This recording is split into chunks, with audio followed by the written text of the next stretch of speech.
بنرن ما بريا دروجان وكيكو تبالاوا شانديكي امراليه چبو لگل سرکوماره ترکیه رجب طيب اردوغان و هفدیتن لگل هفدو کربون هر کسی مرق دکرکو ناوروکا وی هفدیتنی بچرنگی درباس بوگم انظام شانديه امراليه پروین بولدان لگل تلفزیونا مدیا خبری تکلداری وی هفدیتنا کو لگل سرکوماره ترکیه رجب طيب اردوغان بیکانینا نرخاندن کریه او دیار کرکو و ددمکی پرکنده گاو بین آویتن و هر کسک ویکی ببینه هر وکی دست نشان کریه کو او دنبه هفته یا پیش ده لگل وزیر داده هفدیتنه که پیکینن بشترجی و پلان سازیا خویا چوینا امرالیه نقاش بکنه.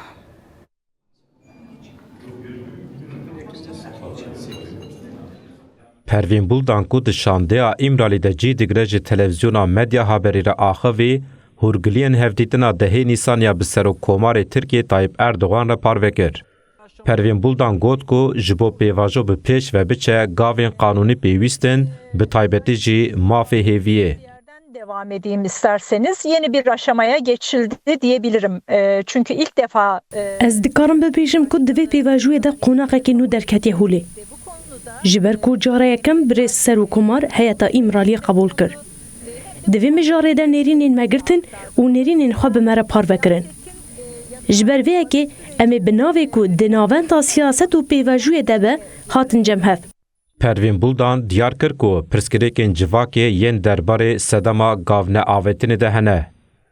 Yani Umut Hakkı başta olmak üzere sürecin ilerleyebilmesi için yasal adımlara Divê parlamento beşdarê vê pêvajoyê bibe. Cihê çareseriyê parlamento e. Pêwîstî bi mekanîzmayekê heye ku hemû partî tê de cih bigirin. Divê mijarê de me bendewariya xwe anî ziman. پروین بولدان dibêje ku ew ê hefteya bê bi Wezîrê Dadê Yilmaz Tunç re derbarê gavên hukukî yên têkildarê pêvajiyê de bên cemhev. Haftaya İmralı heyeti üyesi olarak Sayın Adalet Bakanı Dê hevdîtinekê giring be. Em ê bi Wezîrê Dadê re hevdîtinê bikin. Hevdîtina bi Wezîrê Dadê re jî wê bibe hevdîtinekî giring. Dibe ku em qanûnên ku dê li wir werin derxistin binirxînin li ser wan nîqaş bikin û li ser tiştên ku divê bênekirin guftûgû bikin. Li ser derxistina yasayan li parlamentoyê ne tenê bi Wezîrê Dadê re gelek peywendiyên me hebin.